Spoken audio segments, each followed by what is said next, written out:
10th inter degree pass or fail తక్కువ వ్యవధిలో life settlement in abroad కొరకు hotel management అంటే Trinity college of hotel management. నమస్తే, నేను Keshav. Welcome to Suman TV. ఆంధ్రప్రదేశ్లో కొత్త ప్రభుత్వం ఏర్పడిన తర్వాత తవ్వకాల ప్రక్రియ కూడా వేగవంతమైంది. అయితే A1, A2 ఈ లిస్ట్ ఇప్పటివరకు ఎంతవరకు వెళ్తుంది, అసలు A1కి ఎంతమంది సెలెక్ట్ అవుతారనేది ఇప్పుడు చర్చనీయాంశంగా మారింది. ఎవరు ఊహించిన విధంగా ఎర్రచందనం దొంగలు పట్టుకోవడం దగ్గర నుంచి ప్రభుత్వ కార్యాలయాల్లో ఫైళ్లు దొంగిలించి తగలబెట్టే వరకు ఆంధ్రప్రదేశ్లో రాజకీయాలు దిగజారుతున్నటువంటి పరిస్థితి కనిపిస్తుంది. సో అసలు ఈ పోటీలో ఎవరెవరు మాజీ ప్రజాప్రతినిధులు రేస్లో ఉన్నారనే అంశాన్ని విశ్లేషించేటువంటి ప్రయత్నం చేద్దాం. మనతో పాటు పొలిటికల్ అనలిస్ట్ చందు శ్రీనివాస్ గారు ఉన్నారు. శ్రీనివాస్ గారు నమస్కారం. నమస్కారం అండి. ఆంధ్రప్రదేశ్లో A1 ఇదివరకు మామూలుగా అయితే A1, A2, A3 అనేవాళ్ళం, బట్ A1లో ఎక్కువ కనిపిస్తున్నాయి. సో ఇంతమంది మీద ఆరోపణలు రావడం అనేది ఇది రాజకీయ కోణం ఉన్న అంశమా, లేదా నిజంగానే చేసిన తప్పులకి ఫలితం అనుభవించేటువంటి సందర్భం? చేసిన తప్పులకు ఫలితమే. ఎందుకంటే ఎన్ని యాదృచ్ఛికం లేదు కేశవ్ గారు. అందరికంటే ముందుగా 1 year బ్యాకే సివిల్ సప్లై అవతవకలు కావచ్చు, అడవులు కావచ్చు, రెడ్ సైడ్లు కావచ్చు, మైనింగ్ కావచ్చు, ఇవన్నీ కూడా పవన్ కళ్యాణ్ చెప్పాడు. పవన్ కళ్యాణ్ గారు చెప్పాడు. అది నిజమవుతుంది. ఇప్పుడు ఆడపిల్లల అదృశ్యం కేసులు కావచ్చు, ఏది చూసినా కానీ ఇప్పుడు rule is rule for all. ఇంత మీరు అన్నట్టు A1లో ఎవరు అనేది ముందుగా వెళ్తే కనుక అందరు చూస్తుండగా, కోట్లాది మంది దేశం అంతా చూస్తుండగా, ఒక ఎమ్మెల్యే అయి ఉండి 4 సార్లు గెలిచిండు కూడా పిన్నెల్లి గారు ఈవీఎంలు ధ్వంసం చేసిన దాంట్లో 8 సెక్షన్స్లో కేసులు నమోదు చేశారు. నాన్ బెయిలబుల్ బెయిలబుల్ పెట్టినా కానీ ఎమ్మెల్యేకున్న ఆయనకున్న ఎగ్జంప్షన్స్ ఇచ్చే బెయిల్ మీద బయటకు వచ్చాడు. తర్వాత కానీ పోలీస్ తప్పు జరగనట్టే కాదు, తాత్కాలికమైన ఊరట అది. కానీ ఏమవుతుంది, 307 అనేది ఒకటి పోలీస్ ఆఫీసర్ పెట్టాడు, వాళ్ళ మీద దాడి చేసిన దాంట్లో అది అత్యాయత్నం. దాంట్లో ఇప్పుడు నెల్లూరు జైల్లో ఉన్నాడు.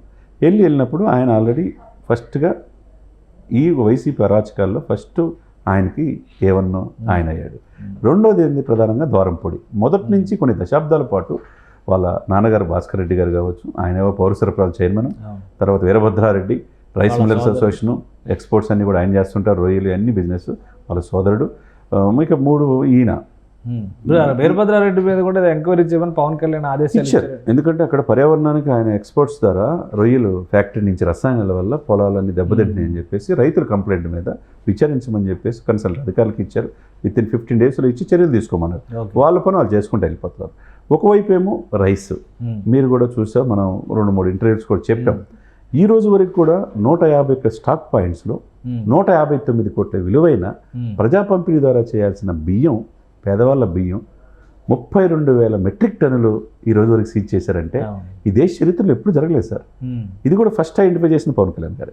ఆ తర్వాత సివిల్ సప్లై మినిస్టర్గా ఛార్జ్ తీసుకున్న తర్వాత మనోహర్ గారు 4 రోజులు అక్కడే ఉండి అన్ని స్టాక్ పాయింట్స్లు ఇప్పుడు స్వాధీనం చేసుకున్నాం. అవన్నీ కూడా ఎవరి ఇక్కడ ద్వారంపొడి ఆయన A1 అవుతాడు ఈ రైస్ మిల్స్లో. తర్వాత ఈ ఎక్స్పోర్ట్స్లోనేమో ద్వారంపొడి బ్రదర్ వీరభద్రారెడ్డి అవుతాడు. ఇక భాస్కర్ రెడ్డి గారు వాళ్ళ తండ్రి పాత్ర కూడా రేపు మాపో తెలిసిపోయింది. చివరికి 3 అంతస్తుల బిల్డింగ్ అక్రమంలో ఆయన ఆ కేసులో కూడా చేర్చారు. ఇప్పుడు అందులో A1 అయిపోయాడు, ఆల్రెడీ కేసు A1 అయిపోయాడు. ఇవన్నీ కూడా ఏంటంటే ప్రజల సొమ్ముని అప్పనంగా దోచుకుంటే చట్టం తన పని తను చేసుకుపోతుంది. కన్సల్ట్ అధికారులు ఉంటారు కదా, అన్ని శాఖలు ఉంటాయి కదా, శాసన, కార్య, న్యాయశాఖ.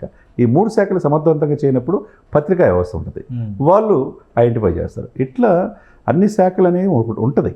ఇది రాజ్యాంగంలో అది రూపొందించారు. కాబట్టి ఇప్పుడు ద్వారంపూడికి ఈ కేసు నుంచి బయటపడే అవకాశాలు ఎట్టి పరిస్థితుల్లో కనపడకల్లా.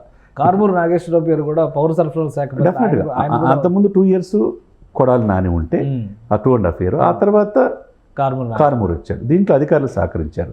తర్వాత జూట్ మిల్లులు కూడా 250 కోట్లు జూట్ బ్యాగులు కూడా దీనికి స్కామ్ ఉంది. చివరికి కందిపప్పు సరఫరా చేసేది, తర్వాత పామాయిల్, పంచదారలో కూడా 150-160 గ్రాములు తగ్గించారు. తూనిక కొలతల అధికారులు కూడా సహకరించారు. దీంట్లో ఎవరున్నా అక్కడ కన్సల్ట్ ఆఫీసర్ కాబట్టి ఆయన కూడా A2 అవకాశం స్పష్టంగా కనపడుతుంది. ఎవరు, కారుమూరి. తనకు ఆ కేసులో అయితే డెఫినెట్గా కనపడుతుంది. అదేవిధంగా ఇంకా అతిపెద్ద స్కామ్ ఏంటంటే అతి విలువైన స్కామ్, నేపాల్ బార్డర్లో కొన్ని వేల టన్నులు అవన్నీ వస్తే కానీ తెలియదు. ఇప్పుడు చెక్ పోస్టులు దాటిచ్చారు. పెద్దిరెడ్డి, మిథున్ రెడ్డి పేరు చెప్పగానే స్వయంగా ఉప ముఖ్యమంత్రి అంటే ఎవిడెన్స్ లేకుండా మాట్లాడారు కదా పవన్ కళ్యాణ్. కాబట్టి నేపాల్ నుంచి వచ్చే ఎన్ని టన్నులు ఉన్నాయో తెలియదు. ఒక్కొక్క దొంగ వచ్చేసరికి ఎంత మార్కెట్ వాల్యూ ఉంటుందో తెలుసు. అతి విలువైనవి శేషాచలం కొండలను కరిగించి చేశారు. ఇప్పుడు డంప్ ఒకటి దొరికింది. అది కూడా ఆయన ఏం చెప్పాడు ఆ డంపులో చూడండి సార్ కేశవ్ గారు. అంటే విపులంగా ప్రజలకు కూడా, ఆంధ్రప్రదేశ్ ప్రజలకు తెలియాలి, స్మగ్లర్లను నడిపిస్తున్న వాళ్ళని పట్టుకోపోతే ఎలా అన్నాడు పవన్ కళ్యాణ్ గారు. ఫస్ట్ మాట, అటవీ శాఖ మంత్రిగా ఆయనకు హక్కు ఉన్నది. 2, పోట్ల దుర్తి జగనన్న కాలనీలో నిన్న డంప్ దొరికింది. అవును. దీని వెనక ఎవరున్నారు? ఈ డంపులు ఇక్కటే కాదు, శేషాచలం కొండలతో కానించి రాష్ట్ర వ్యాప్తంగా కడప, చిత్తూరు, కడప జిల్లా పోట్లదుర్తిలో దొరికింది. జగనన్న కాలనీ లేఅవుట్లో ఇది దొరికింది. అంటే అక్కడ ఉన్నటువంటి వాళ్ళకి ఇన్ఫర్మేషన్ ఉంటుంది, రాజకీయ నాయకులకు డెఫినెట్గా ఉంటుంది. నాకు తెలిసి యాక్చువల్గా సీఎం రమేష్ గారి సొంత విలేజ్ అని చెప్పి అంటున్నారు. ఆయన కూడా ఊరుకోడు కదా, ఆయన ఎంపీ కదా అనకాపల్లి. మొదటి నుంచి కూడా జగనన్న చేసే అరాచకాల పట్ల ఆయన కూడా వెలుగొస్తున్నాడు కాబట్టి అక్కడ ఈ డంపు దొరికింది.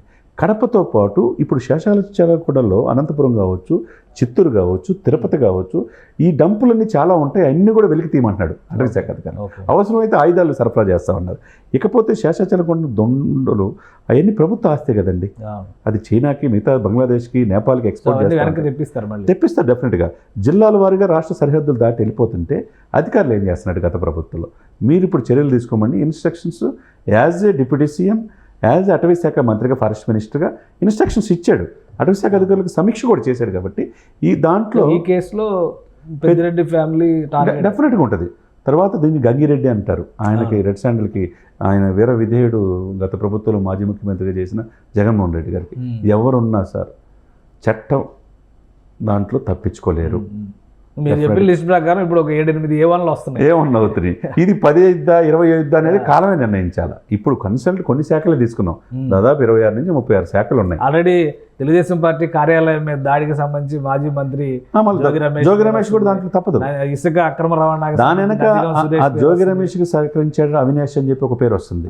దాని వెనక మీడియాలో ప్రముఖ ఛానల్ వ్యక్తులు కూడా దీని వెనక ఉన్నారని కూడా వస్తుంది.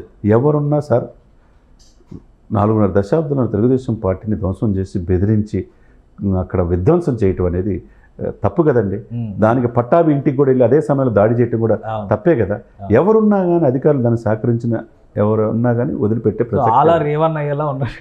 అందరూ కూడా అవుతారు. ఇప్పుడు ఎవరున్నా కానీ దానికి ఎవిడెన్స్ ఉంటాయి, ఎవిడెన్స్గా నిరూపిస్తే కనుక డెఫినెట్గా A1 సంఖ్య ఇది 7-8 నుంచి అది 20 అయినా ఆశ్చర్యపడాల్సిన అవసరం లేదు ప్రస్తుతానికి. రైట్. థ్యాంక్ యూ శ్రీనివాస్ గారు.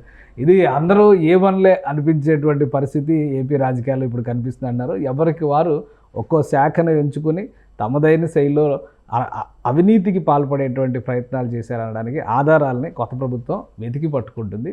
కొన్ని అంశాలకు సంబంధించి, ముఖ్యంగా బెదిరింపులు, భూ కబ్జాలు, భౌతిక దాడులు, వీటికి సంబంధించి కూడా కొంతమంది రాజకీయ నాయకులు A1లుగా మారేటువంటి అవకాశం ఉందన్నారు. సో ఈ నంబర్ ఎక్కడికి వెళ్ళి ఆగుతుంది? ఇది కక్ష సాధింపుగా చూడాల్సినటువంటి అంశం అవుతుందా, లేదా చేసిన తప్పులకి ప్రాయశ్చిత్తంగా పరిగణించాల్సి ఉంటుందా? అది ప్రజలు డిసైడ్ చేయాల్సినటువంటి అంశం.